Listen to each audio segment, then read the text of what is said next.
안녕하세요. 이민경 행정사입니다. 오늘은 외국인 환자 유치업을 하루 만에 등록 완료된 아주 성공 체험을 공유하기 위해서 영상을 찍고 있습니다. 여러분 좋아요, 구독, 알림 잘 부탁드립니다. 여러분들도 아시다시피 이제 외국인 환자 유치업이라는 것은 이제 K 메디칼이라는 그런 새로운 신조어가 생겼듯이 해외에서 대한민국 의사들에게 진료를 받기 위해서 많은 외국인들이 한국으로 들어오고 있습니다.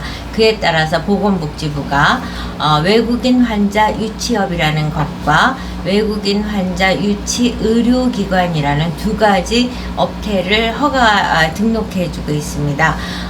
외국인 환자 유치 의료기관이라는 것은 이제 외국인 환자를 받을 수 있는 자격을 취득한 병원을 의미하는 것이고, 외국인 환자 유치업이라는 것은 외국으로부터 환자를 국내에 들어오도록 한 후에 국내에 들어온 외국인을 외국인 환자 유치 의료기관으로 등록한 곳에 이제 알선하는 그런 걸 이제 공식적으로 인정하는 업태라고 볼 수 있습니다.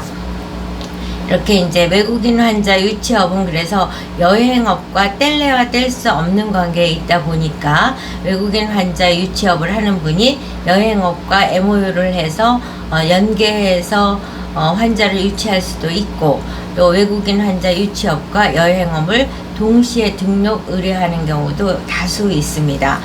이렇게 해서 이제 외국인 환자 유치업 등록을 제가 2017년 행정사를 시작한 이후부터 이제 꾸준히 해왔습니다.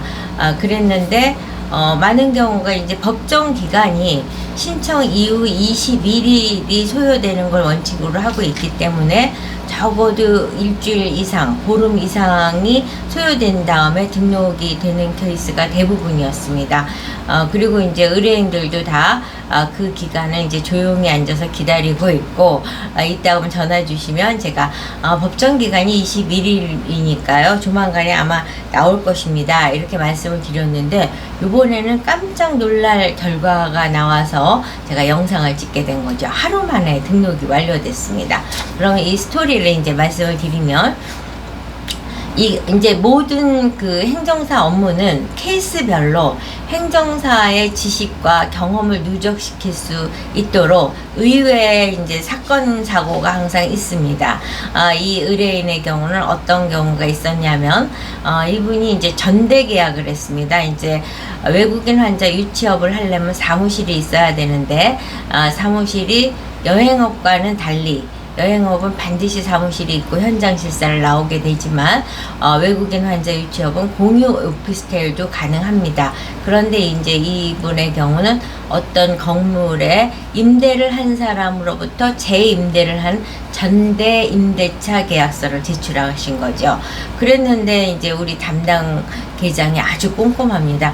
행정사님, 이거 문제가 있는 서류예요. 그래서 내용을 보니까 전대 계약서상 계약 기간은 2025년 6월, 아직 잔여 기간이 한 1년 가까이 남아있죠.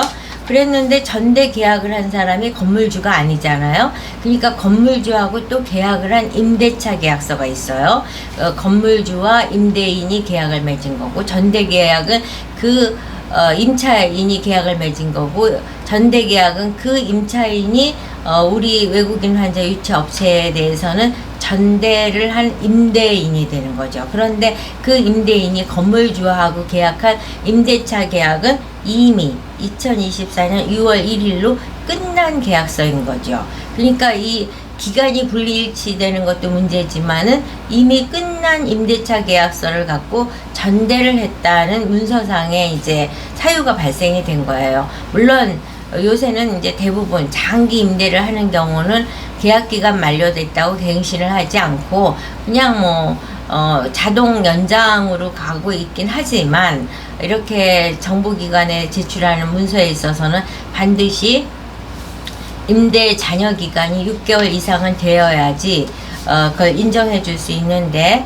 이 경우는 전대 계약서와 임대차 계약서 간의 기간도 불일치하고 이미 임대차 계약서에서는 기간이 종료된 건데 전대 계약서는 1년이 남아 있는 걸로 그러니까 종료된 임대차 계약서에 대한 전대를 한 결과가 된 거죠. 그래서 이것을 다시 제출하라는 요구를 해서 이제 그 제출을 받았습니다.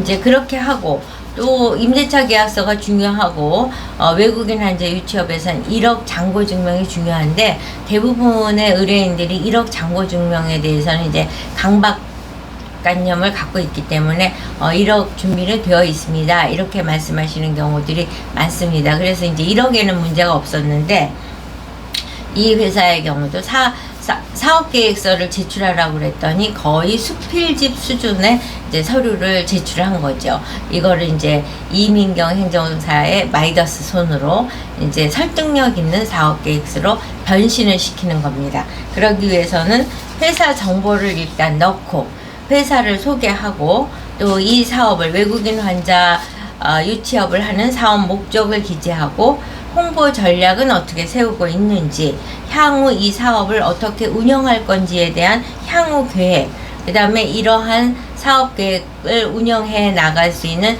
당사자가 될 수 있는 업무 조직은 어떻게 짜여 있는지, 뭐 이런 식의 등등을 체계적으로 수필집으로 주신 의뢰인의 내용을 논리적이고 체계적으로 작성을 해서 이제 제출을 했습니다. 이렇게 이제 완벽하게 준비를 한 서류를 이제 7월 3일 날 5시에 이제 신청 클릭을 했죠.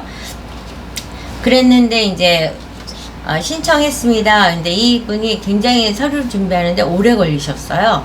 근데 제가 신청했습니다 라고 말씀드렸더니 그렇게 서류를 준비할 때는 느림보 걸음을 거셨던 분이 행정사님 저희 7월 15일에는 이제 여기는 일본에서 오는 외국인 환자 유치업이었는데 일본에서 다수의 손님이 오기 때문에 등록이 적어도 7월 15일 이전에는 등록이 돼야 되는데 어떻게 신속하게 될 수 있나요?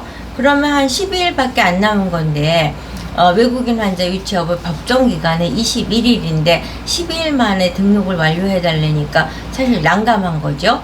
저는 거기에 대해서 해줄 수 있습니다라는 단정적인 얘기는 결국 제가 책임 못 지는 말을 하는 거기 때문에 글쎄 최선은 다하겠지만 그러면서 이제 말미를 두고 말씀을 드렸습니다. 그랬더니 이분이 급한 마음이 있다 보니까 제가요 성공 보수를 드릴 테니까 좀 신속하게 해주세요. 뭐 이거는 사실 이제 제 입장에서는 뭐 당근이 됐다기보다는 이분이 이렇게나 급하신 거구나 라는 걸 인식하는데 이제 참고가 되는 표현이었다고 해석을 합니다. 그래서 이제 아침에 출근을 하자마자 담당자 서울시 그 외국인 환자 유치업 담당 공무원에게 연락을 했습니다. 근데 사실 제가 아주 1년에 다수를 하면서 담당 공무원들하고 통화를 했을 때는 계속 여성 담당자였는데 일단 남성 담당자니까 담당자가 바뀐 거죠. 그래서 이제 처음 인사를 드리고 그래서 이와 같이 의뢰인이 급한 사정이 있으니 외국인 환자 유치업을 가능하면 제가 법정 기간이 21일이라는 건 알고 있지만 저희가 서류가 완벽하니까 그걸 검토해 주시고 신속하게 처리해 주십시오 라고 이제 조심스럽게 부탁을 드렸습니다. 그랬더니 웬걸 그날 오후에 등록이 완료돼서 의뢰인도 깜짝 놀라고, 왜냐 의뢰인은 7월 15일 전까지는 나와야 됩니다 라고 발을 동동 굴었는데 7월 3일날 저녁에 클릭했고 7월 4일날 등록을 해서 24시간이 되기도 전에 등록이 완료가 된 거죠.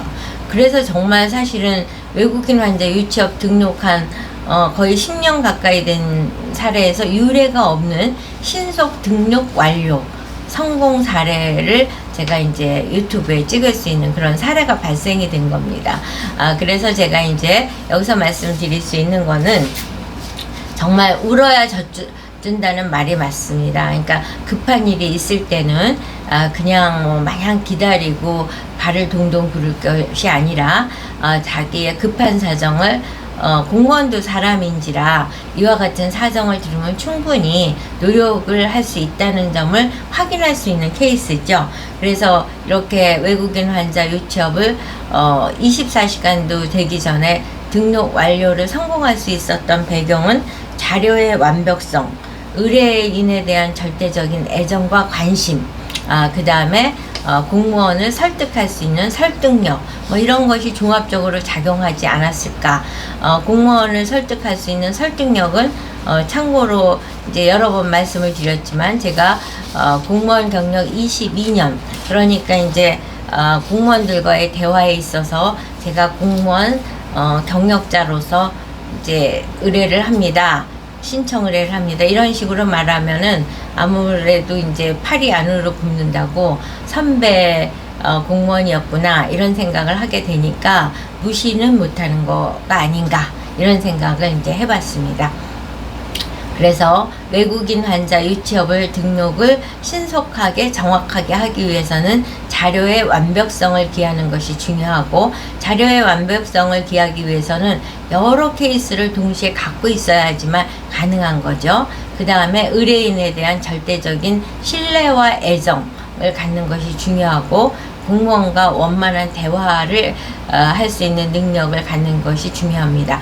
그래서 제가 이제 외국인 환자 유치업을 하다 보면 의외로 임대차 계약서로 문제가 생기는 경우가 다수 있었습니다.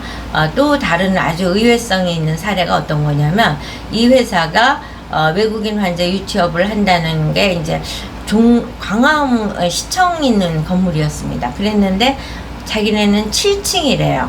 그 건물의 7층에 임대차 계약서예요.